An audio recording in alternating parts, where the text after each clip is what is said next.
Okay, abali ku Sakata Vibes nze DJ Senior B da remix wizard Manyinga Mgongo yali ku kamera awo okuletera ensonga ozira zitegere bulungi. Today nera tuzene special edition mbakubiriza mwenna mwambale mask omala okwambala mask eyo tosemberera nnyo munno naddala nga tumumanyi ne obo mumanyi alina okuba nga obadde naye si kumala gaveeri gwe n'omuliraana. Okay, bw'omala ekyo teka ko smartphone yo searching ku YouTube Sakata Vibes wogiraba subscribinga obengo followinga teka kakade oleme kumissinga any notification that is anytime tuba tuzene ekintu ekipya kubanga program zibako kuno ez'amaanyi ez'akabi atenga eziyambira ddala segera tuyita mu buli angle entertainment politics personalities future stories mawulire agakagwawo n'ebiringa ebyo.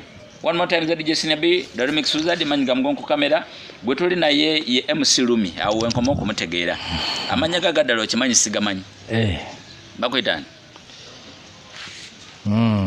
bampita Kironde Andrew Bakironde beddiraje beddira ante etaliko mukira yeriweyo abamu bagamba Kikere abamu bagamba ante nange ndi awo ndoza bojite Kikere bojijja keteri nyaliente so inakusigalanga chovolanga bagamba ante etaliko mukira Kikere etaliko mukira kirungi nyakabiro ki ndi Muganda to obato bifaako nnyo bifaako naye sinaba ku bigenda mu nnyo yabigenda nga ntuusa okwanjula ona mukyalo already sinaba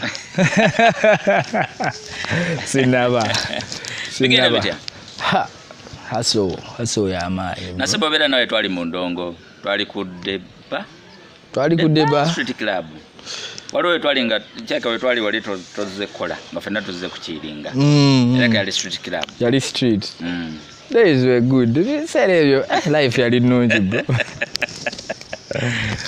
yeah man missing endo MC nkugambe kindekeki njirota ngandi awo ne baselenda banga oli ku vibe enkambo enyo lisabula nenzu kukane nnyo amaze bikupu 8 awo speed ne naye nga life mwana ye ennaku zino haso ya maanyi tubeerawo naye nga haso ya maanyi tukola mmere ya leero yingira ekibuga ne babayigga ne babakuba abo baba bakubye ngani abakuba babadde ki ngani abakuba bakuba gwegendayo bakubamu naye nga mwetuli tubeeramu nnyo ogamba okuyiga oba oyiga kimba mukola ki oyiga onoonyamu mwana oba olina okutagala okunoonyamu mu njogere ya bulijjo omuntu asookitegeeranga bana abayaaya babbi basaze b'ensawo onoonya mu nsawo z'abanno nedda obadde oyagala ate bannoonye omwana ono gwe mwana kati olaba endongo bagenda ne bagifreezinga bwe bafreezinga endongo ebyo biseera nze nali nakadda mu season 2 okiraba kati ne ŋŋamba eno endongo bwe bubadde obulamu akazigo nkapangisa ku ndongo ndya ku ndongo bwe mba njagala kibebi nkifunira ku ndongo okitegeera kati ne bazisiba endongo kyekiddako emyaka gyenina mwana abantu bajja getting disappointed ekyo omanya nze ndi wajjo nedda olina emyaka meka ndi wajjo abantu baagala okumanya because story gyogenda obanyumiza erina okulaga nti ebintu tebigwa ku bakulu oba ku batennyo oba ku bakadde bokka ebizibu bibaawo mu buli ango mu buli age nze nina 33 wena 33 nga oli muto bro mwana we bale kwekuuma nakabi ane myaka meka kale nazaalibwa mu 1999 ku 1999 tegezo olina myaka 22 yaman 22 years obadde nkulabye nnyo mu nkumba badde osomera nkumba nedda saasomera nkumba nasomera ku bagiyita School of Meteorology eri awo eriranye State House ku Magistrate Court nasoma meteorology bakola entebereza y'obudde entebereza y'obudde weather forecasting kyokka baba balina level zonna okuva ku nursery paka ati je tutandikidde mwana gwe tomvuga speed nyingi. Nasale wasomera wa? Nasale nasomera ku Entebbe kindergarten eri Bugonga. Yeah man. Primary? Primary nengenda ku Victoria Montessori Katabi. Nenvaawo nenzira ku Lake Vic. Natagala mama masomero manja primary awo. Naina mukedda lwawe biseere. Lake Vic wali mwaka wasoma ne bapito? Nasomanga bapito bali mu P7.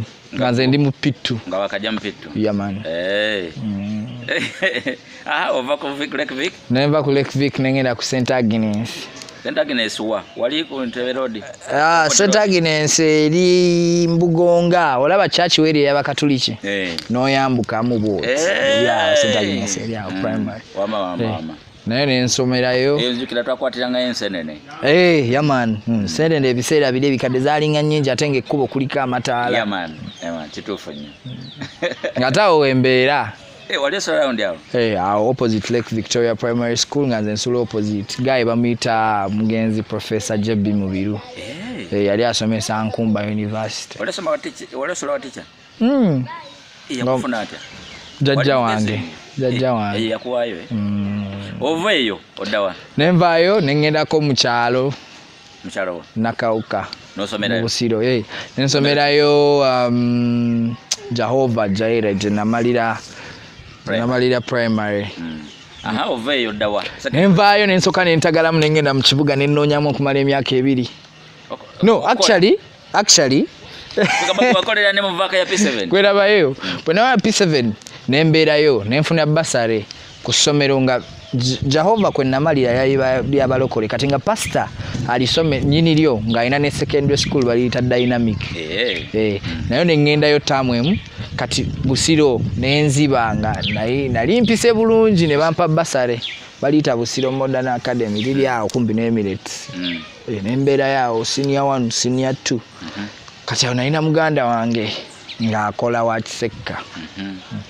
Nanzijayo nangamba vae jangu kasito yogera oluzungu jangu. Oli mu senior 2? Ndi mu senior 2 first term nenyingira Kampala. Nengende Bulenga nembeera eyo nankolera library nga ntuula omwo. Mwana nenda banga nkuze kyokka nga ndi just myaka nga 17 18 awo. Nga sente ntandise ofunayo n'ofunayo omutwalo n'ofunayo 2 ku myaka egyo. Nembeera waawo. Nentuuka ekiseera nga lifestyle ndaba si yange ate nga nze njagala birala. Wali oyagala ki? Nali njagala endongo. Nze kuva dda nga njagala endongo. Olwo eri bakusiba mu ki? Ng'eri nina kukola kubeera awo nga nkola ndi waka. Yes. Kubeera awo. Kubeera mu library komawe waka. Komawe waka. Ngenda kuzaayi noonya firimu komawe obeera waka biki. Naye nze nga njagala nga ndaba nnyo firimu. Oyagala kuyimba kola? Kati nalabanga nnyo firimu. Nali already nayimbako. Nga mu firimu ezo ndaba nnyo high school, ndaba nnyo firimu za nnyimba, high school musical. Kati nga mubeeramu baggayi ababeera ku party nga bahypinga. Yo beautiful ladies and gentlemen, hope you're ready for the party. Nengamba bano baggayi nga bakabi. Nempulira nga life eyo ye target. Naye nga ndi bujje. Myaka ngemeka? Myaka 18. Imagine. Njagala endongo. Ate nentandika okugendako mu ndongo amnesia. Kati navaayo wake wa muganda wange nawuli yange wakati wacampadde mukazi we ate biki nenvaayo. Nesoka nzira ku street okwo. Shooting okola koji? Nga nkola nava mu library ya muganda wange nenfuna library ya Chali nenjikolamu. Nga nsula mu kitebe kye nga mbeerawo nga nkirinze kiro ne neebikka. Okakasi? Kati waliwo gayi nga ndaba gayi najja nengamba naye gwe muno monsula ne mugamba wano wembeera just kaseera buse nangamba no jangu obeere ewange. Ningere wakange waka manene naye nga alinako boy scout nga mwana wa waka wali nga bamuyita Dickson Sebambulidde Dickson gayi oyo. Munnaye ne banjagala nnyo waka nga nankolera ne library naye obulamu ne budde engulu nga ndi fine mwana. Ebyo byonna nga taata maama babimanyi? Nga maama wange taata wange teyatera kunfaako nnyo nga ndi muto. Nakusinga kukula na maama wange. Bamuyita mukyala Nantambi Dorothy. Dorothy yali nakawuka. nasinga gwe nasinga okubeera naye kati bwe nagende wa muganda wange mama wange nze last born we amatira nnyo antegeera nnyo kati bwe nagenda wa muganda wange ne mugamba embeera ekyuseemu biki nagamba gwe muli munda mu mutima owulira ki ne mugamba mpulira njagala vooka nagamba kyowulira onaasobola oneesobola ne mugamba nja ttagala nja nnoonya nagamba kola kyolaba kyoyagala nevaayo nembeera ne Dickson kati bwe nabeera naye ng'emyezi 9 nava mu ssomero njogera oluzungu fine abakazi ntandise n'okukwanakwana awo kwana mu luzungu yamaani omulenzi behind the computer ebiseera ebyo omwana omyezi 9 egyo wali okutekutemu nfunafunamu sente zigula engoye nenyambala ng'obeera jasa onyuma naye nga sinywa nnyo nga sinnaba na kuyiga kunywa nga sirina kyenkozesa nga just mbeera happy kubeera happy kuba music yanyuma bw'oyambala obulungi n'ofunayo kiiki ofuna ete erinnya lya Muserumi kati ebiseera ebyo oyo guy gwe nabeera naye taata we baali bamuyita Mwami Lumu Lumu taata wa Dickson kati Mwami Lumu nga guy oli atulabiriranga baana babe nga neŋŋamba Lumu Lumi naye ng'ekyamazima nali njagala nnyo beera Luminati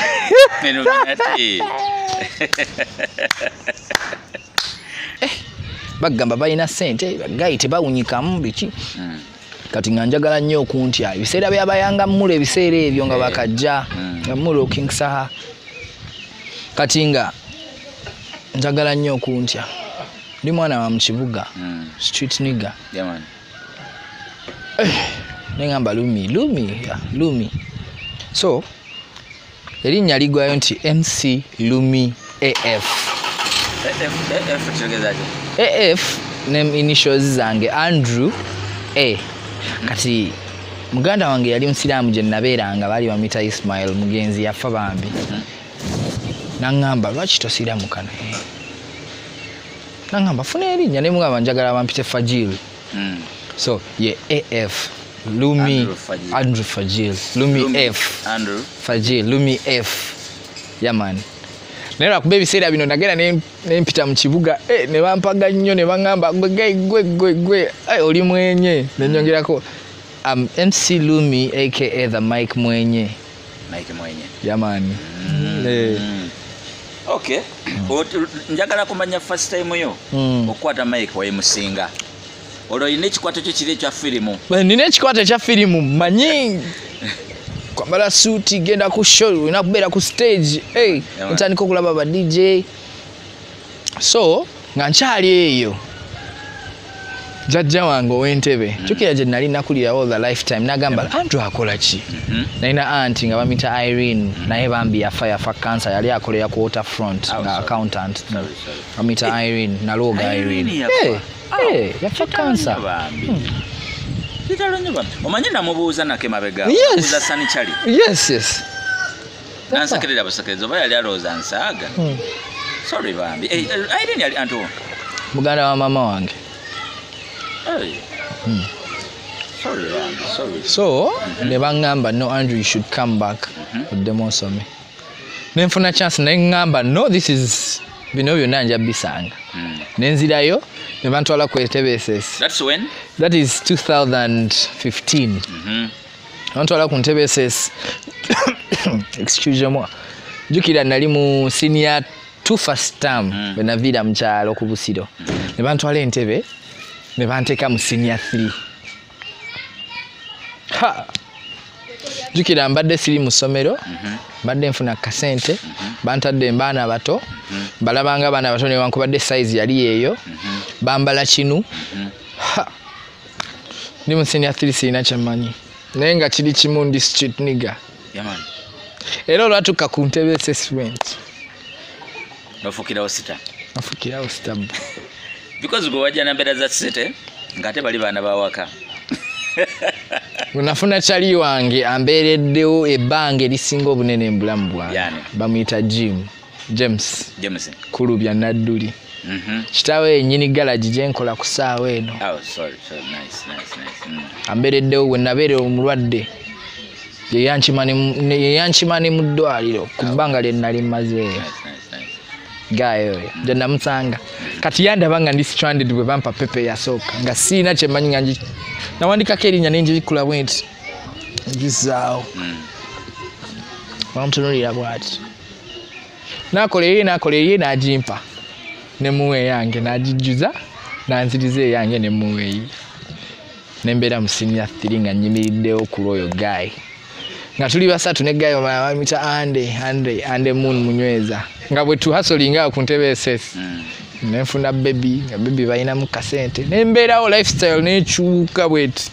Ate nga nvuddeyo eri ku street nkomyewo eno nga sente we ziri ewaka. Obulamu ne buddamu buto. So awotuuka no picking n'osoma? Nensoma ne mmala senior 4. Naye ku SS gye najja microphone eyasookera ddala. Kyatandika bakulondayo? Nawulira nga jjukira nali nkimanyi nkisobola. So nga twalinayo kapate k'aba hostelers nga waliwo omulenzi bamuyita Zaga muzinyi, Zaga dansa oyo Guy nga batugamba mugenda beera BMC. Omanyi Guy oli kye yaŋŋamba Lumi noonya abaagala omayiminga ye n'ayogera ku microphone n'ayogera paka kapate lwe yaggwa. Kati nalina baby my first kikazi kye nalina nga kirina mu senior 6 sijja kyogera mannya. Kibebi baakiwa Easter party y'essomero. Easter party yali yaba hostelers feka. Nkyangamba Lumi, can you MC for me? Kumbe kiri mu nju kizitaganjula bwe kiti. Mama. It was trouble. Ngate DJ baleeta Venom. Muli gwe nasooka olaba ku Venom. Nayogera bye nali sisuubira abaana ne banyumirwa bye batalabangako mu level y'essomero. Nze nga nkikubajjukira eri style gye nalabanga. Okitegeera? Naye nga okuva ku olwo ng'emikolo gyonna ku ssomero nze agikola. Nenkwatagana ne ba DJ b'omu ntebe kati nalina chali wange Gucci MC Gucci oyo. Nga ye Gucci naye mwasoma naye? Nasomanga naye nga yali mu senior 5 nze ni mu senior 3. Nagenda mu senior 6 nga ni mu senior 4. Gucci yali akusinga ku kirabo? Lwakuba musingako buwa. Akusen. Akanzise. Oba kali ludda wa. Kati twamufundako ku lusakata kuno nga lockdown yakatandika. Bambi. Yali fit nnyo. Fit nnyo. Yaman. Nangamba Lumi oyogera bulungi. Nina nga waliwo Guy bayi bamuyita Kizito. Yayita Galaxy akuba ngoma mu church. Nangamba ono Guy kizibwe wani wa Pito. Ayita Pito anko. Bwe mala senior 4 muvaka twashe tukutwala akolera mu X5 nga Pito sibimanyi. Nga sibamanyi nga next 5 mpulire. Allah. Natumala mala senior 4. Nzira yewaka. Ndereya mbe waka bampita ndereya biki jangu tegeke meza biki tubera waka nga ne aba senior 6 bamala nga Gucci Sadiki ngansala kangamba Lumi the Friday tugenda ku X5 X5 etali ku street eyeri manga yaddamu watoto Pito Guy bamitani kozi ani Gucci mukwano gwa Gucci Galaxy erinnya lye bali bamuyitani oyo Guy kale nga Gucci ye jajja nga amufuga nnyo nangamba Lumi sijja genda nawe genda nani nga tugenda nga tutuula bwe twatuuka ku mulyango twasangako Simolo kitegeera kati Simolo ebiseera ebyo nga kyali kinene nnyo Simolo katale ku tipsika nga Simolo tumugamba kati DJ no kyali ndongo namulabe wano eno nga tugenda ku Lusania nenewunya Simolo yali bouncer Simolo yali bouncer nga oliwo manager bali bamuyitani atulaawo wabweru ebiseera ebyo Chris kati Chris waliwo omulala yali omuddugavu ng'ovudde ku Chris nga Benja not Benja waliwo omulala yatulanga awo ebiseera ebyo nze we natuukirayo nga alina n'ekisemi ekyo kugulu oba kwali kwabadde ki naye lwakuba yatereera nga atugamba mwagala kimmwe nti Peter atusindise wa Simolo agamba munonye small nga small kiri awo nga kinene wekiti tukigamba tunonya small ne kigamba munda bandi mutono mugene muno munonyeze eri small agamba muje kimwagala ki kofe pita tugambye tujja wano tumulindire wano no MC muyingire nga tuyingira nga tutula sawa 5 sa mukaga kitundu pito yajja ku 7 nga gaya msalako no Galaxy ngamgamba mwana Lumi tuze ne Lumi olinge gwe togamba amanyi mwana twamujja kwesesa amanyi bichi nte kale munywa ki konze nywa kilabu ko kali ko Galaxy nange kilabu ko goli mmwe muli bato ngamgamba no bakwe soda ono mweyo soda sasa bampa kilabu ne shintula ngira kilabu kinamba ne ki kilabu kinamba ne shintula agenda okumpita wati nga wacha musedda nga vibe ziri wagulu nangamba yangamba ekigambo nangamba tokwata mu mix eno ulidde tokwata mu mixer kati nga Julio mtegera Julio yali ku asoma mawulire Julio ali ku NBS channa Bujana ali ku NBS asoma mawulire kyali kiroto kye mwana no Julio singa kyali wange mugoberedde nnyo yasokera ku record nava record agenda katali ku NBS asomera ddala nnyo era mu field asoma nago ku Saturday misala kyali kiroto kye kati no munange nga ye Julia ajja nakwatamu ngayogera ngagamba nga Innova radio kije yayogerangako 93.3 KFM nga mpulira amaddu kyokka nga pito bwe nagezangako okukwata bwenti mu bengalo feda bwenti ngise Lumi tochikola nojayo njogera bogeze njogera nenga vibe eri naye olunaku lwe nasooka nayogera nagenda nakuba mento yakola mistake FM high school nga tu flowing ngoma eza hip hop yagenda nakuba mento nenjitulako nenjogerera nnyo nasirika bwati nantunulira bwati nangamba gwe mwana gwe okuva buli Saturday ne Sunday yali yakola Friday Saturday yali akola Friday ne Saturday buli lwa mukaga ne Friday olina okubeera wano nagamba simolo bwe nali ngenda nagamba ono mwana bwajjencha muleke nibwete nentandika mpola nentandika nenkola samsukwe yansanga samsukwe pateza kwe kugenda ku Night Rider nentandika Night Rider ku Night Rider White Sand je yansanga White Sand je nava nengenda ku Starbucks je nva nengenda ku Ekololo ku H2O season 1 negwerawo nice kati kisinza okuleta ku interview eno batugamba nti nno wagweddalu actually embozi ngisanze mu bantu bangi tusobola gamba nti gundi naye embozi webetambudde bayetambudde wagweddalu era waliwo nootya kuba enkola katoli mulalu bro sagala kugamba oba kyatandika kityo oba kitya naye ekibuzo kiri nti wagweddalu tewagwaddalu sijja gamba nti saagwaddalu sijja gamba nti nagwaddalu nali awo mu middo kyaliwo mwana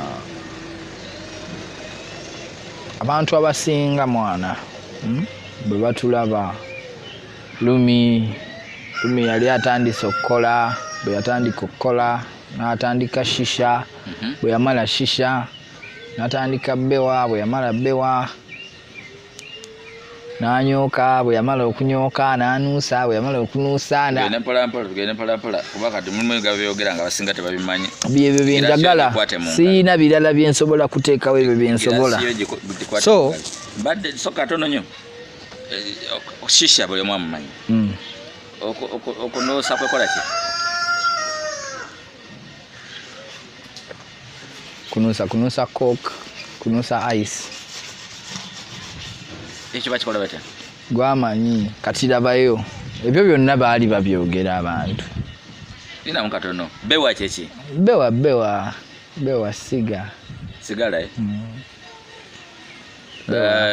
okunyoka yenjaga nyoka muko ebintu ebityo nze sisobola limba mwana ekyo kyenali ebiseera biri naye nga tekyajja nti lwakuba nali njagala naye lwakuba be bantu be nalimu so yali pia era kyonna ekyantunkako newankubadde nze kyemmanya abantu waliwo abakintuusaako naye nga kyonna abantu bakivaivatinga ku bulamu bwe nalina naye nga obulamu bwe nalina mwana bwali ku speed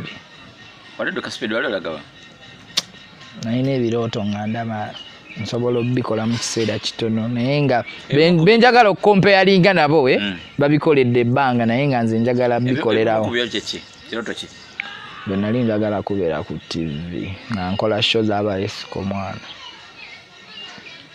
nga njagala kubeera DJ nga ndi MC naye nga njagala kubeera oyo atambula amawanga agenda South Africa n'agenda mu Canada n'agenda mu Texas okitegeera kati abantu be nabeeranga nabo olaba abantu abo abakole abantu abasinga abali waggulu eyo bro abantu abo balina ebintu byabwe balina obulamu bwabwe ffe bwe tutayina abantu abali waggulu be baliwa abantu babamanyi bwe babeera mu industry gye tulimu abantu babamanyi ebyo bitandikirawa because oba ogamba nti Bewa yaliwa Bewa wazoke kuba Bewa namulabira ku anko wange waka namulabira ku anko wange nga ate anko wange inspiring nnyo yali afuse engineer nga abantu bamwogerako naye nga anywa Bewa so nga Bewa oyo kwe natandikira kwe najja vibe ya Bewa being honest with you ekigambo Bewa kipya mu matu gange I would wish n'abalaba Sakata vibes tutegeere Zare ne Zare kipya tonfula muntu sagala tonfule muntu mubi mugundi sagala onfule muntu mubi maso gafa no kino cigarettes kati savuddeyo n'ayogera ku biragalalagala ebyo tulabye Chutkaye avuddeyo n'ayogera ku biragalalagala ebyo bwe bankufunye wano mu butuufu nga nawe oyise mu situation yemu oba oyamba abakwano bo bangi nnyo abali eyo oba oyamba abaganda bo bangi nnyo abali eyo basisita bo bangi nnyo abali eyo abaana b'abantu ku bitundu bangi nnyo abali eyo abagenda okujja mu situation gye walimu abagenda okulaba interview eno bategeere so obyogera obwogezi oli tamanya bali kimu olulala nga wakikyusiza erinnya talimanya nti kyekino Rumi kye yali ayogerako you understand Bewa sigala ye bamunywa batya sigala era naye wakusika smoking you just smoking cigarettes smoking so I want to understand in mungeri enyangu wali ofuuse drug addict I was an addict I got addicted at some part. The last time I nasemba okulaba twali tochiraba it was my circle. It was around me chali kunze. At some point I thought I got when natuka nali ntuse olwecho naye ate nga nali ngenda kuvaawo era lwecho okuvaawo kolote ngida bwe natagala nenvaawo naye mukama nanyamba naviirawo mu corona season so ontute speed nnyo mu maziba Katonda njagadde nnyo tegera story awo sivaawo wenkoma bro. I want to understand man olinga agamba nti by any other way oliddayo eyo kikulaba oba favoringa embeera ofavoringa ebintu ebyo toyaga byogerako what exactly went wrong bro nze gye natuuka sirina gwe njagaliza tuukayo kuba nze natuuka wasembayo wa kufa nze natuuka mu rehab I got rehabilitated wa Butabika hospital bro Butabika for how long soka nengenda emyezi ebiri tough myezi ebiri awo ngotegeera bakutwala otegeera bantwala nga ntandise okubeera nga nange ndaba kitabuse kikutabukako kitya obeera kintabukako nga nkyali mwana nga nkyali eno nga twakatandika lockdown first week Dr. Frank my best friend ebiseera ebyo nga ngamba tugende ebuwaya eno nina ettaka lyengula njagala ontereko omukono tugende ebuwaya mpangisa kapiki mukwano gwange yalina kapiki nga nkatambulirako nga akampa ntateekamu amafuta tugenda tulinnye ate tugenda tuvuga tugenda bagaya batulambuza ettaka balina amajambiya omupiira gwa piki guvuddemu omukka okitegeera mwana obongo ne mugamba mwana wano wondeese wali deadly ekidduka kyennyina okukozesa tekirimu omukka mwana what is this kiraba so nena nteekamu omukka netwogerawo naleeta gayaawo ali mukuŋŋamba by that time yeah he was a sub he was my friend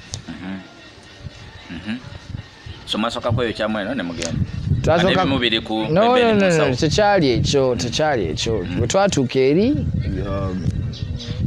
fine kyamuko nga tuli eyo embeera nga etabuse ettaka lyaliyo nga n'abaguza bwe wali nga ne ssente weeziri tetwali sasula sokoddeyo wali mufuna mupikamu omukka mu piki tuddeyo tupikamu omukka mu piki ngenda olaba piki yange bagitwala manju nyuma ne bagamba mwekisitoola ekimwana Frank ampita ate ngamba biki ettaka biki aleeta gayi biwanvu byali biwanvu awo ampadde ettaka teryali lyakubba naye byalimu engeri mwana so ngenda ovaayo eyo nga ndowooza nsootinze nga jjajja wange yakafa jebi mubiru profesa yali yakafa nga njagala kugendayo mbakubagize ne musaba n'ekitwalo naye mu kuvaayo awo bwe nasootingira nagenda ne ntuuka mu makati g'ennyanja awo nenywa amazzi ne neeyirako ne ntuuka ne nkoleza piki ne tuyomba mu kaawo ka collusion ne ŋŋenda ewabajjajja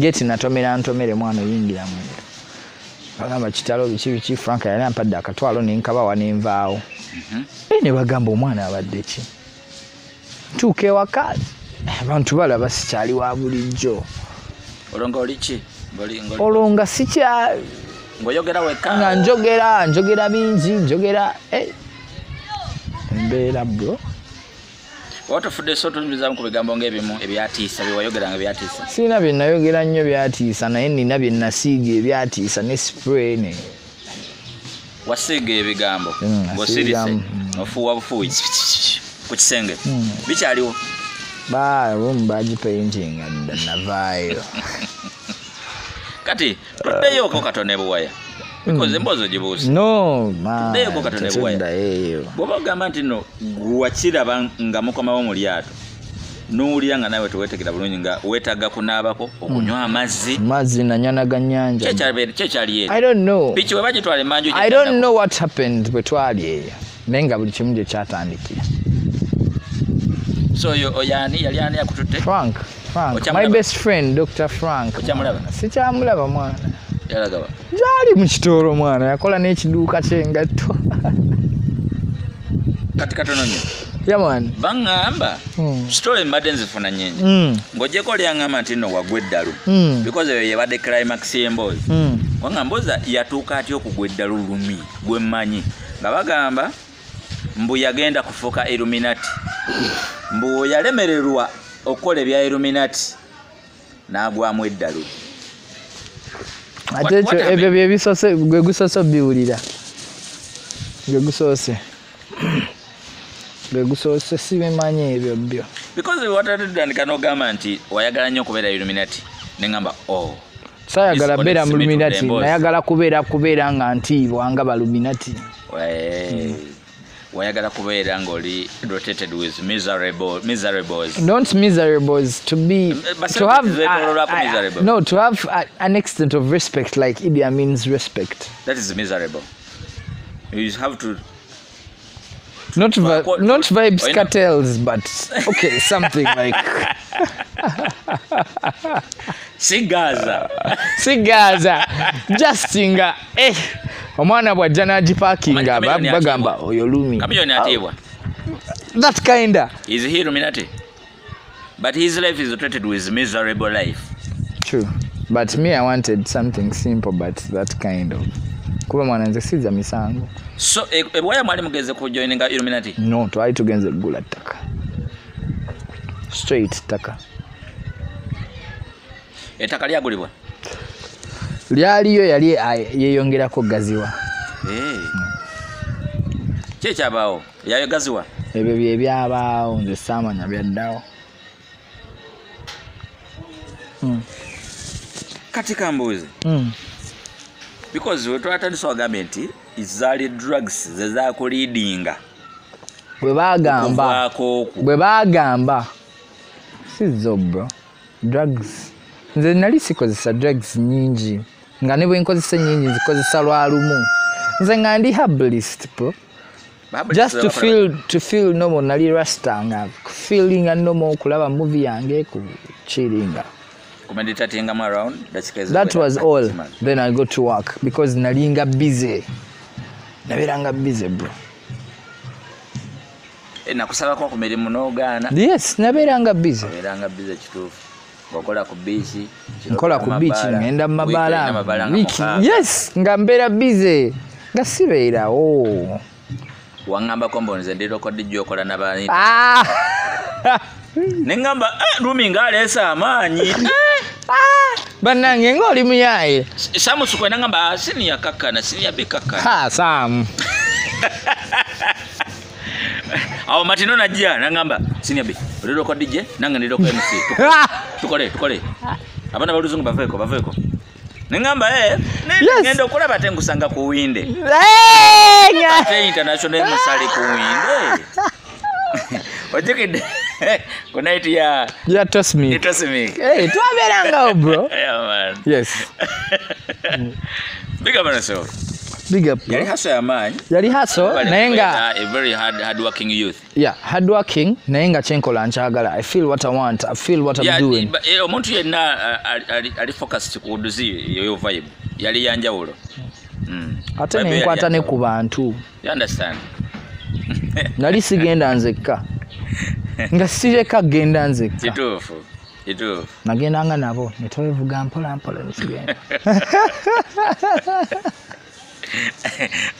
Yamani. Hey. How was your experience the first time you worked with me? The first time I worked with you, yali so nali kudiba nga senior B namulira Dembe FM senior big guy bichi kati nga nsubira kigayi kinene ekiwanvu. Yaman. Kati agenda otuuka nga ngamba ono guy ngenda mukuba nino mukuba omutima muli. So ngenda otuuka nga ng'olina music gw'ozannya. Naye n'ogenda n'onteeka mu music. That night nzijukira nze bwe nakutukirako wali mulimba lwa radio niwizo amaaso. Kati nga nva mu meditation. Nali mba meditatingira mu bagayi b'enkumba nalina guy best friend wange nga bamuyita Shaban. By that time yali request nga nyine kifo ya Lusabi. Kubanga ojukira balina mu scenario ya radio. So nga bangamba nange yali first time yankolawo. Bangamba okuba mu ku nyimba za radio. So kati nali nkubye loba like nga 30 minutes back najja nangamba kuba mukulimba radio tukubiremu amaaso kati awe wajira kati bwe nali nyingira ekimba kye wali okuba mwana kyali ekimba nga sikitegera nengamba naye mwana ono gayi bannange n'okuba amaaso kati bwakuba amaaso nga nali mulaavu ebiseera amaaso nezija nenkwata microphone. Omanyiza bwe nkwata microphone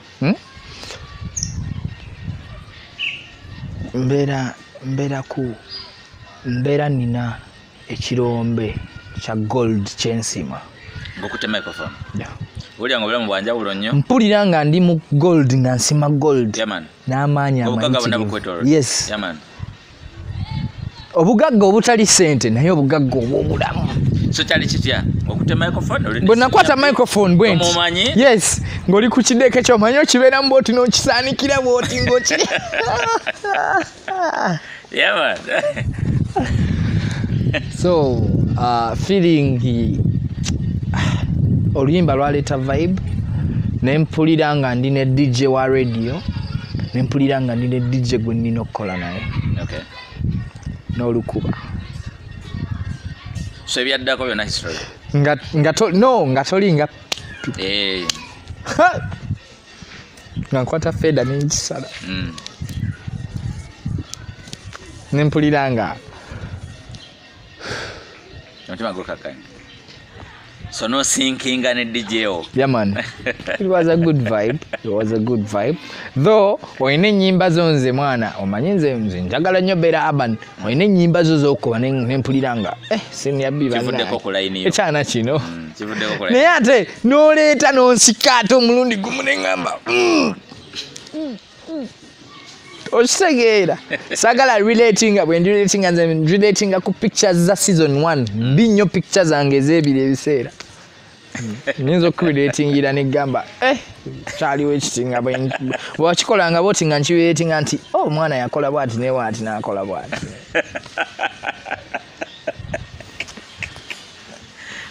yeah man omanyi olwo lunaku kati nze nalowoozaamu being honest nalowoozamu wali mwana muto I was still nga oli under influence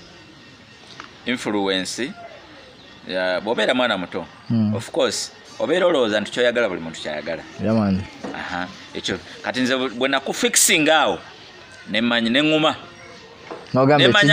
ne bw'onaasiima ne bw'otaasiime eyampise okukola ogenda kukola ogenda sasulwa kubanga ye eyampise yalese bangi nnyo agenda kunsasula segere so nenkwata nenkuteeka mu category eyo ngamba mwana muto ali ku influence baagala kuwulira music asanyusa bukazi bwabwe sikyo twazo okukola this is business wale sibadije banje okundeeta byayandeesa manyi nkola ku radio ya Luganda era njogera Luganda ne business twagikutudde mu Luganda meka nti bweziti nkola sawa meka nti bweziti byenkuba obimanyi nti byebikuyisa alright wanze omuntu enamba omulimu mubuuza do you know my style?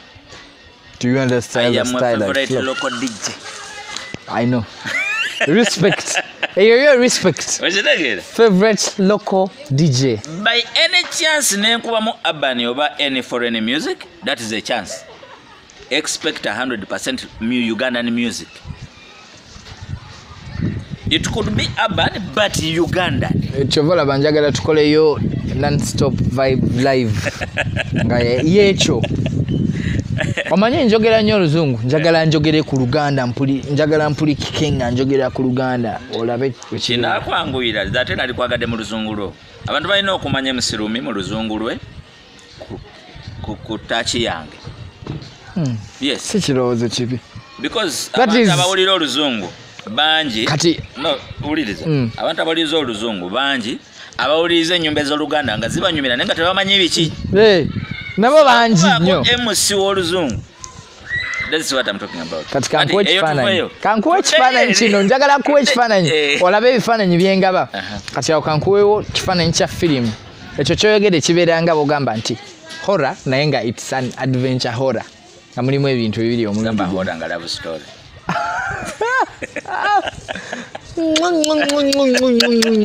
Abakyala ndaba abakyala. Yaman. So olotuse waka. Yaman. Bakulabye nga embeera gyogiddemu buli omu tagitegeera.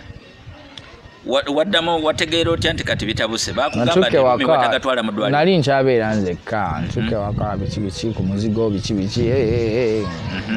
Nvaawo ngende wa mama nakawuka natamuzaawo bigere ngendo tutuuka nannyaniriza nnyo n'essanyu eringi. Lina katono ovaawa? Nva Empala lya Mutundwe. Ogende nakawuka ku bigere? Yamani. Wali tolina ntambula? Sente nazirina buli kimu nakirina naye nga nalaba nina ttambula. Ekiro eggulu erimu nga nvudde ne Frank ebuwaya. Nga tukedde olunaku olulala. Bwogamba abalaba Sakata Vibes bwoba tomanyi Mpala ne nakawuka distance yenkanankananga okuva Entebbe mpaka Kajansi. Exact. Watambuzaawo bigere? Entebbe tugambe State House, Entebbe State House mpaka Kajansi. Yeah man. Wava Mpala mpaka nakawuka ku bigere? Nafunamu ka lift yawo katono. Yali ya motoka piki? Yali ya motoka kadabo cabin katono.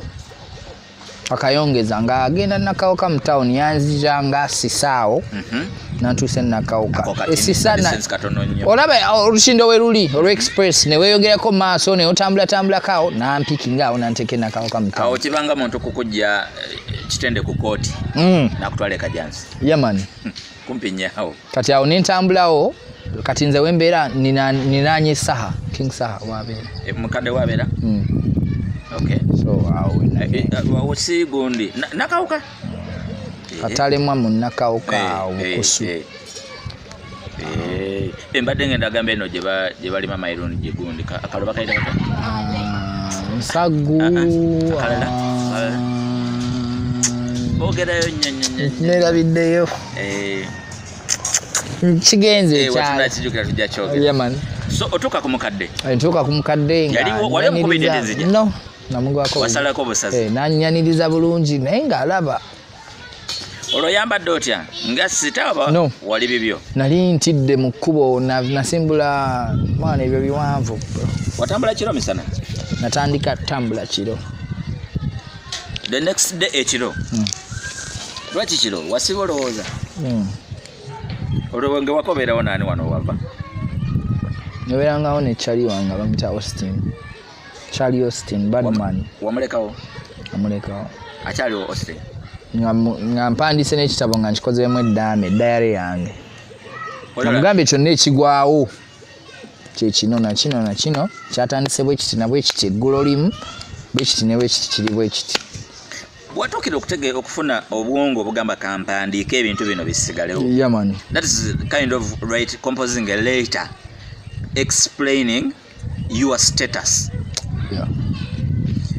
wali weewulira otya nali mpuliranga sikyali nze amazima nali sikyali ng'olumwa mubiri nga omutwe nga oli akamuguze no nga mpulira ebiseera byonna nasomanga nnyo bayibuli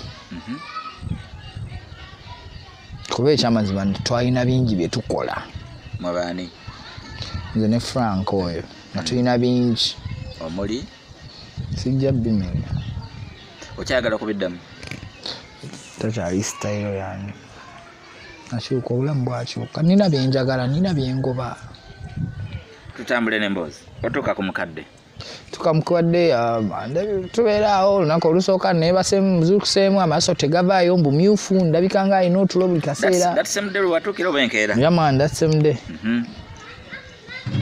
mukadde ettaka lyaffe baali bako half nenkirealize nga wewaava okutabuka kwonna ettaka jukira nali nakava eri mu ttaka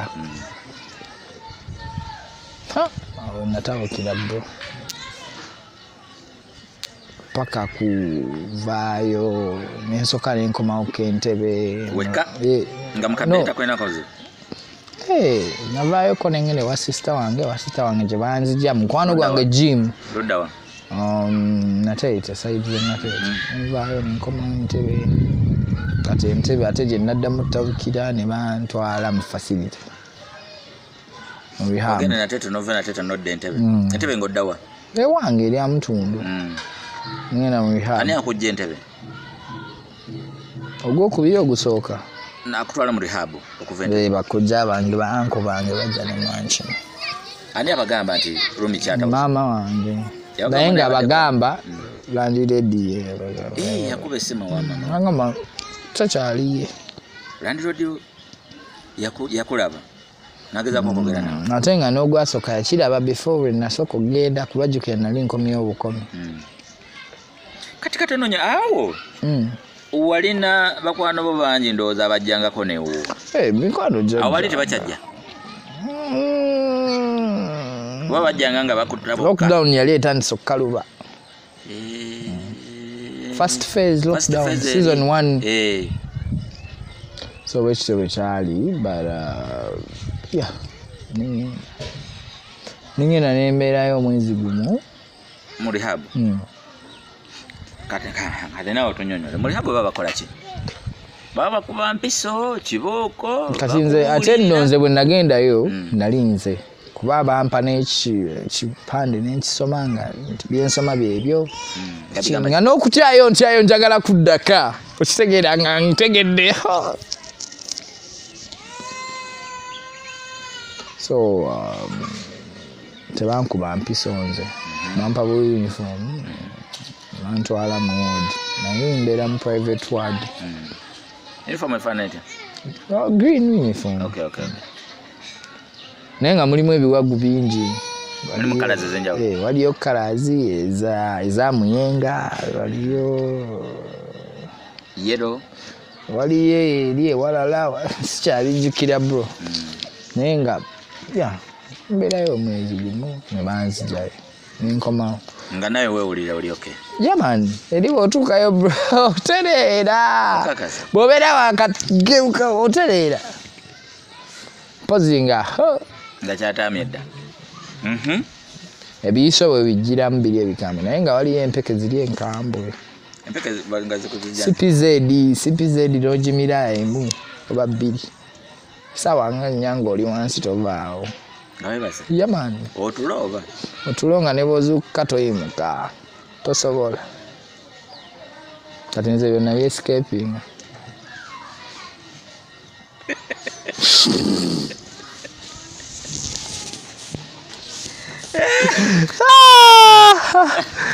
Oh my God! Oh, wedda oyo oyina abakyala abalungi wana bamulirwana. Lwaki obedda toŋŋamba? Bakazi abo bakutwaliza mu rehab. Baŋŋamba wali mwenzi nnyo. Kati wulira emboozi endala wali mwenzi nnyo n'oli omukazi w'omusajja. Omusajja n'akuteekamu eddogo. Ebyo bigambo byo. No, stories zibaddeko. Bigambo byo bro. Lumi. Ekituufu kiri nti baatugamba badde wagwa eddalu. Ekyokubiri ekyakusuula eddalu Illuminati. Abo bwe bamanyeyo emboozi. Wali abadde bamanya emboozi nti wayenda ku muko omusajja. Ndi mulungi. Omusajja n'akuloga. Ndi mulungi. Muki? Bw'ontunuulira ndabanga omuvubuka omulungi. Siri mukazi yes, no, just ndabika bulungi. Ndabika bulungi. But I've seen ugly men. But am I ugly? You're not ugly. Kali ndowooza wabo buzibu nayeberanga n'obuzibu jjukira nabeeranga nnyo mu mataala. Ate kwewaga nze nabeeranga tewagira mu mbeera mbi ssebo.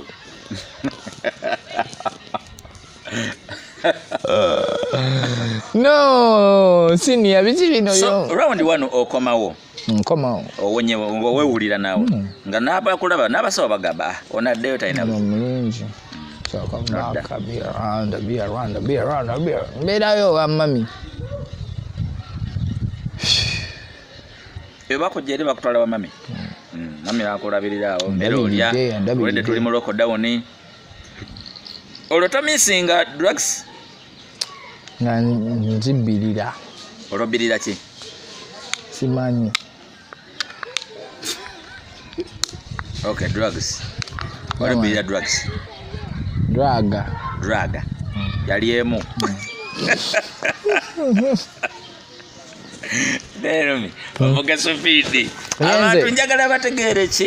Conversation eno. Bantu. So abantu Bantu, we are here, they are there. Those people have gone even worse through before we have gone. Some of them know, some of them don't know. Can't you help those who don't know? That is why I'm here. But you're not exposing anything. Let me tell you something if you aren't there. Drug ina comfortability jereeta eri obulamu. Otyo? Ne comfortability. Why drugs? Drugs because me I was under peer influence. But now peer ojivuddemu oli wa mami. Mami yali akusikiriza. Mami yali tansikiriza but I missed what I had. Chanali nina na chimisinga. So natwavanga kewaka. Sava. Ochifuna ngoyo. I was a good boy. Bokosa boda. No? Awaka. Nga buli kimu nkifunira waka. Ngani aleta?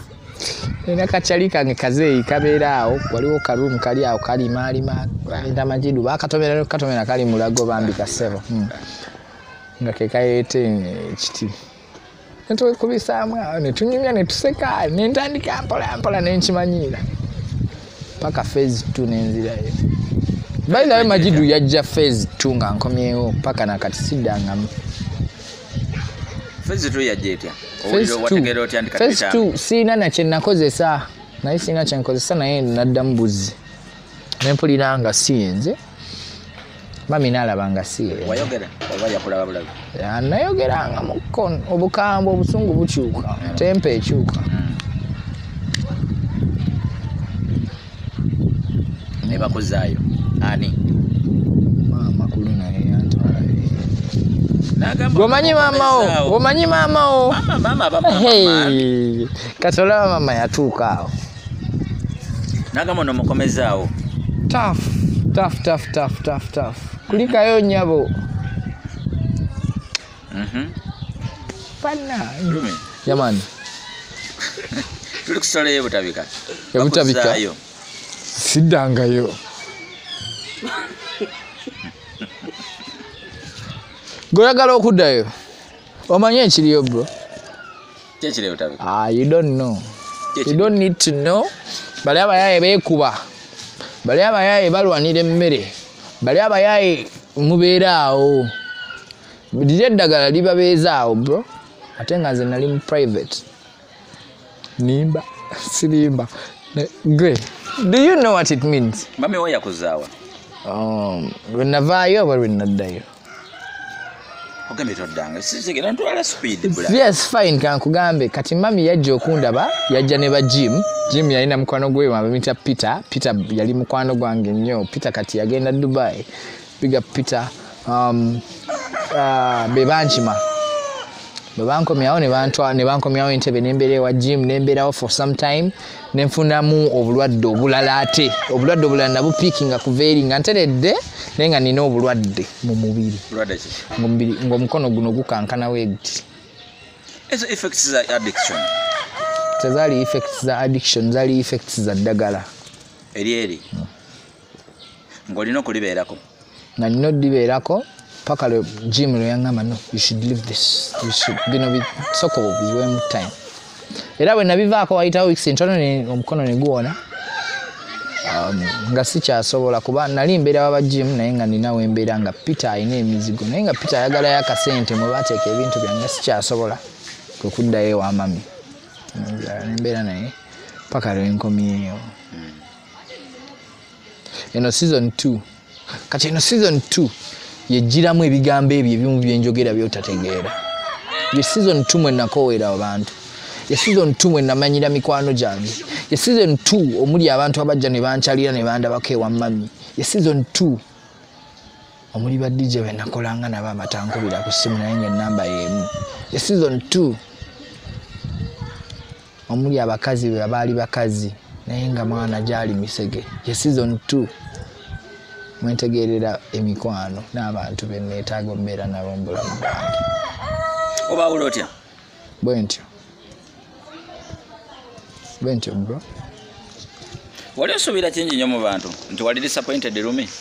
Nateeka kingi nnyo mu bantu nti nali disappointed ku kye banteekamu nga nze ntagaddemu mu kkonga bo. Kikuba kyakweyiga ki?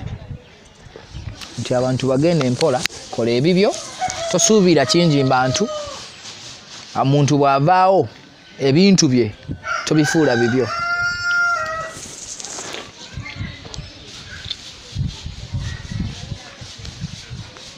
Yeah man.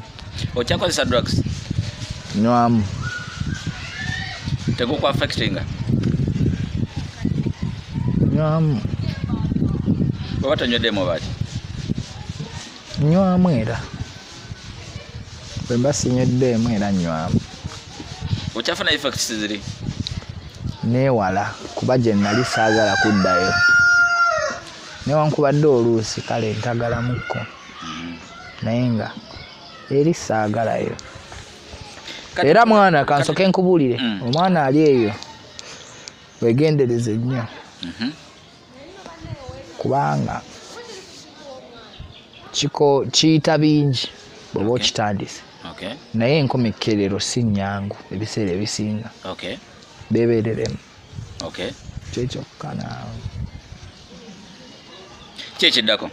Ekiddako kiri nti twali tukomyewo nkomyewo edduwa zitagadde bannombedde edduwa nkozeeko nihenze mu life eya wansi etaali ya bulijjo ntagaddemu noonyezaamu ebya wansi nkomyewo njagala byanjawulo ebyenjawulo byebiruwa balamusiza bannyabo bannaye Romeo yagala abakazi kale nnyabo naawe jeba naye abo bafumbo sibaagala nina baganda bange abawala bangi kati buli mukyala mulabanga muganda wange nze siina mukazi wange yankyawa yakukyawa bagwe mukyawa nali mwagala nnyo yakukyawa olweri embeera eri yankyawa lwa fem gye nagirako no si ddalu yankyawa lwa fem yaleeta bingi wali tomuwabudde lwa fem kirabika ate wali omwagala nga tomuwabudde nali mwagala wali tomuwabudde wali tomwagala nali simuwabudde naye nga gwe nali njagala nakati kyamwagala nedda mwagala yani mugambeko naye ategeere nti yakola kibi zaali eyo omwana w'abandi gyali wali kiraba ajja kumanya nti yeyo badijjo ekiwe wateeramu energy nga tebakuddiza mu mbeera gy'olimu bangi ngane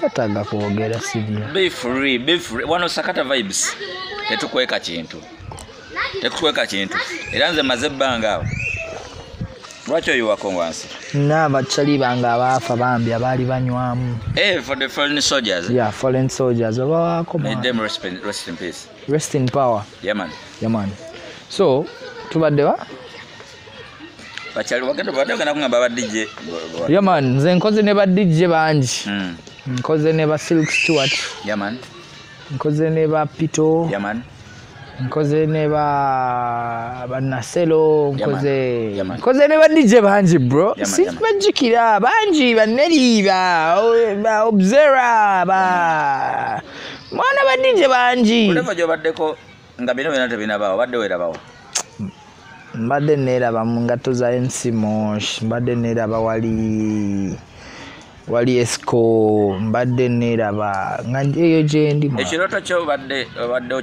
okituuseko mbadde sinaba kituukako naye nga olugendo ntandise wali okyaddeko ku TV yonna kyalako ku TV how was the experience kyalinga wali kisuubira oba sibi ya bulijjo nze bwe mbeera mu vibe mbeera nze oba toyamanya biddako ate kyobamanya abanyumirwa abakyala bwe mbeera nze oba okola ki mugyebaleko tukolera ddala yamani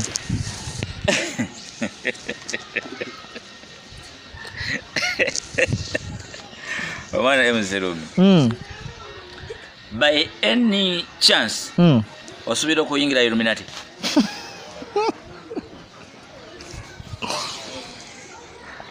bro bw'ogenda mu rehab bakuyigiriza obugumiikiriza buli kimu wayiga obugumiikiriza nina obugumiikiriza sirina pressure are you serious nga nina ate bendabirira bangi naye pressure yange eri wansi I'm fine I'm not okay but I'm good kyobola basibeetaaga bangi bemanya balina ssente sibakubiranga ku ssimu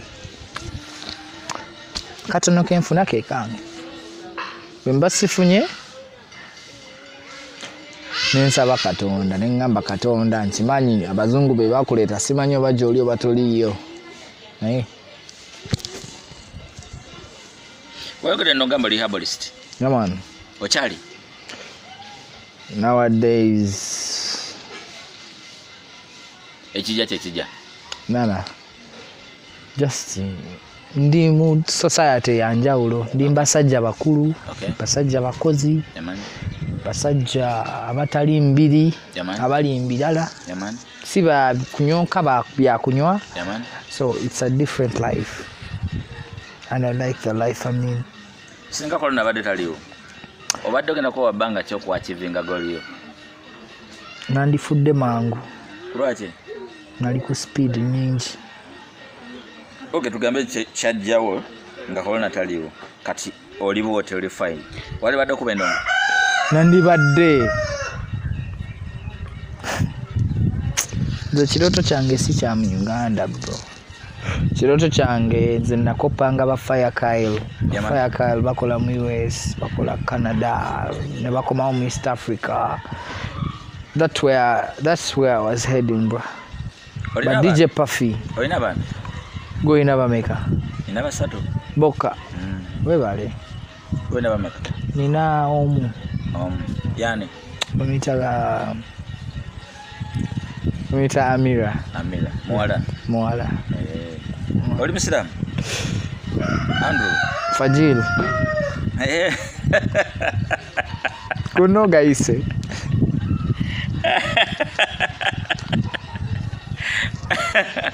Yeah man.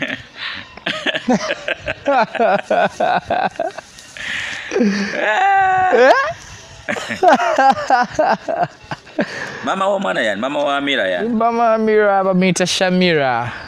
Shamira yazala Amira. Shamira yazala Fajil. Yeah man. Aliyo salama ali kumpi ne garage naye kyewunyisa wenkolera wabeera kumpi naye nakabala bako omulundi gumu. Nimagenda okubuuza omwana wasembadde mulala. Yenkana atya? Omwana alimye mwaka 18. Bamuzaala ate gwe oli mu mbeera ya tabu. Bamuzaala nkyaliwo nembeerako naye wiiki emu ne bagenda.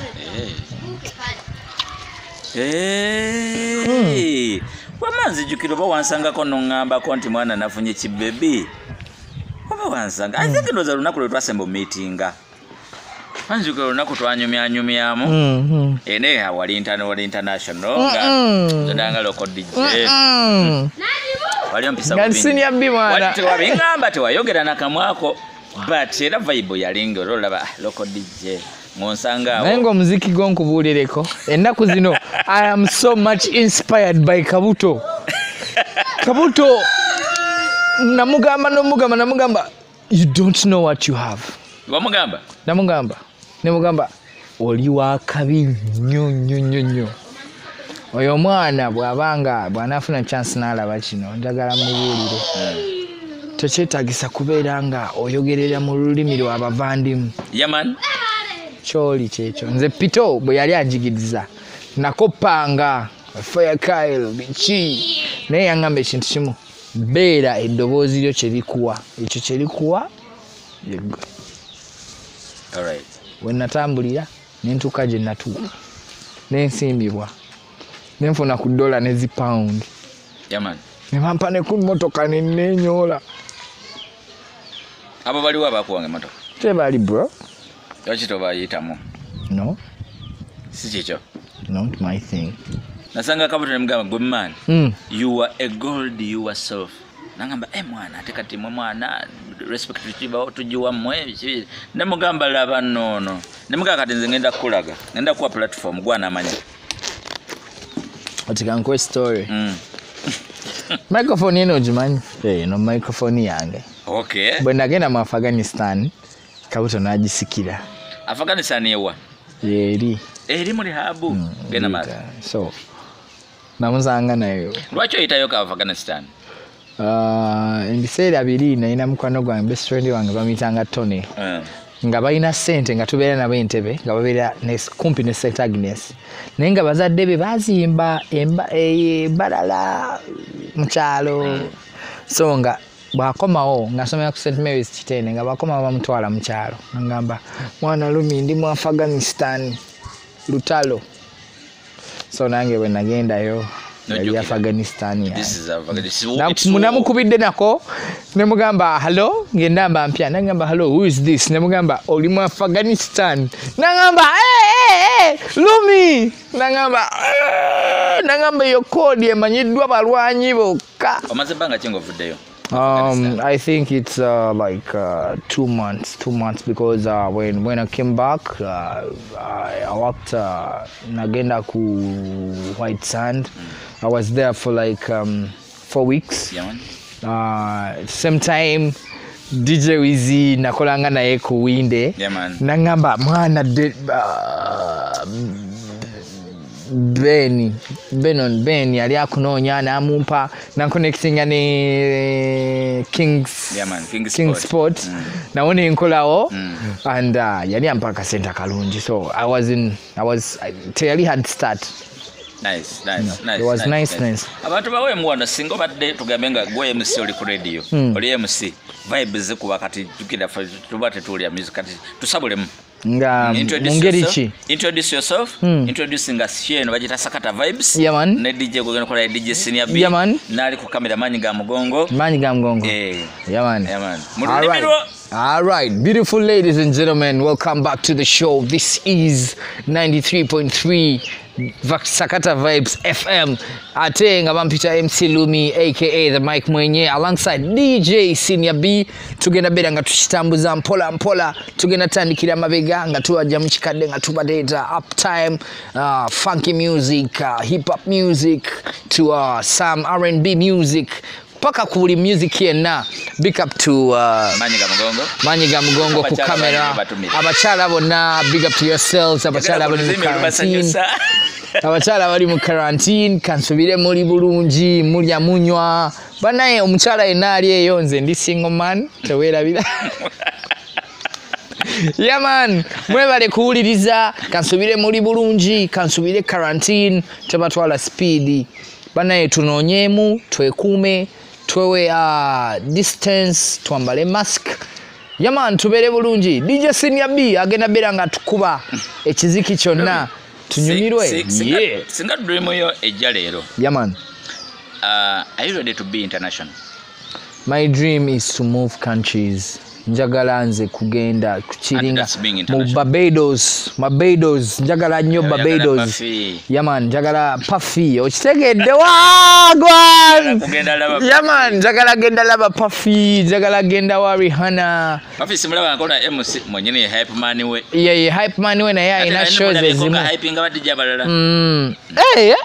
Omuyita mmere. Tegeza muzibu nnyo kati oyo Mike tojisola jimusinza.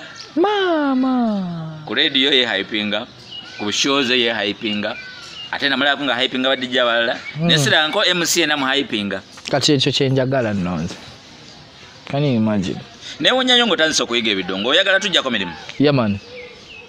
Ochogede bulungi. Puffy ya ntekaawo. Njagala nnyo, njagala mbere nga nkuba naye nga gyembaza gyenzira. All right. Yeah man.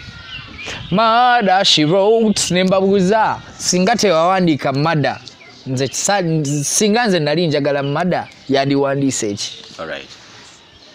Teberezaamu mada she wrote singa nze nali njagala mada yandiwandiise eki. Nga mbalekaawo nga nammwe temukitegeera kyenjagala. Obulamu bukambwe ku ssaawa eno. Nina essuubi kubanga connection zaaliwo. Nina essuubi eziddayo mu kibuga. Nina essuubi okuddamu okukola ku street y'Entebbe. Nina essuubi okulinnya ennyonyi egenda ebweru.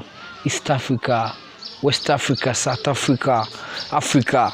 Ngende mu Europe, ngende mu Asia, ngende mu America, South, you know. Wabisomerera? Nasomerera bilala. Wasoma ki? Wasoma meteorology. Nali njagala Mascom. Yeah, nali njagala Mascom. Naye nga jjajja yasooka kuntwala Mbuzimbi. Ngenda n'enzimba St. Joseph. Babita engineer. Yeah, engineering. Construction yeah. Bricklaying and construction practice. Soma kuzimba. Nembivaamu nengenda mu weather. Wa qualify nga mu level ki? Nina certificate no meteorology. Yeah man. So tulula no gamba efusinzire enjuba. Gola bwendi? Mpuliriza empewo. Negamba nti empewo kati essaawa eno amaanyi g'empewo gali mu 3 knots obuzito bwago. Eno empewo tetiisa. Knots meka zitiisa? Knots zitiisa zibeera mu 11. Empewo ebeera y'amaanyi. Osobozi wulira okwo?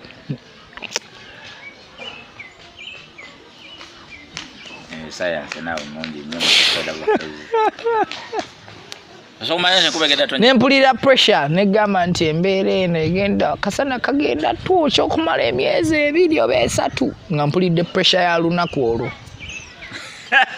Nempuliriza weevu eva ku coast ya East Africa mu Kenya negamba nti empewo efuuwa erimu amazzi gazitowa bwekiti kitegeeza tetugenda funa nkuba tugenda beera mu musana naye nga tegutwokya nga ddungu. Jamani.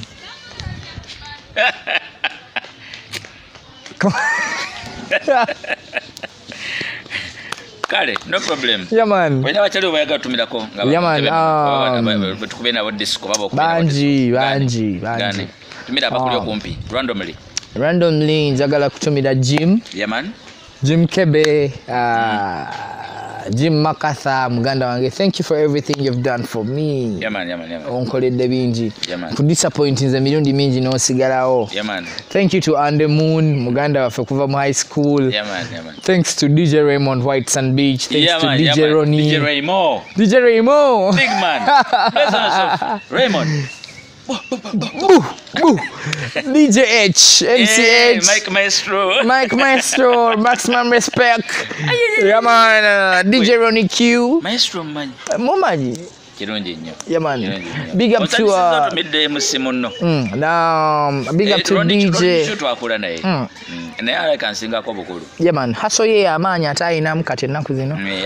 Big up to DJ Pitona musangako omulundi gumu ku King Sport omulundi gwe nasemba. Tukiringa wonya. Big up DJ Nelly, big up Jeffins simanyi gyali naye nina non-stop ze.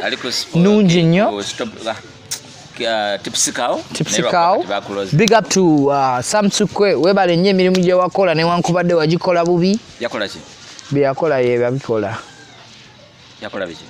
Yabikola. Big up to John White Sun. Yeah? Samme yakuvirako gweddalu. Nedda. No. Yakola ki? Yatambuzaako ku mawulire awo yapostingako. Yapostinga ndio nyonoonese. Tokyonoona. Nga bwe bakyogera. No. Nga bwe bakyogera bulali. Nali fiiti naawe nga. Kale lwakuba waganya okwogera ebintu ebyo. No. Sina kirala kyanjawulo nnyo kyakwogera. Bakubakazi b'abantu. Kale. Ate mulago badotumira. Peter yagenda bweru. Peter maximum respect. Peter mwana. Oyo guy mwana yambeerera oyo. Nakomawo nga sisobola kwekuutana naaza. Peter. Yeah, Peter yanazaako. Nice. Peter Jim yanazaako, John nanaza, Megan nanaza. Family y'abakulu bya bonna ku buyinje Nkumba. Big up on yourself. Yeah man. Abakazi Nachibuka big up. Beautiful Nachibuka Prosi. Yali akola mu Night Rider. Yeah man, big up on yourself. Webale nnyo byonkoledde. Sarah where King Sport respect. Nabatambeereddeyo. Bonna. Techimu. All right. Nice. Kyakabinyo. Abadde bali basakata vibes. ZDJ Senior B Remix Wizard. Manyiga mwe yabera kamera all the time. Tubadde ne MC Lumi. The Mike Mwenye. MC Lumi. AKA the Mike Mwenye. No takusako AKA. MC Lumi the Mike Mwenye. Yenyini Mike. Yeah man. Zonna tukambi for nali sisubira bro. Wa Mike. Yeah man.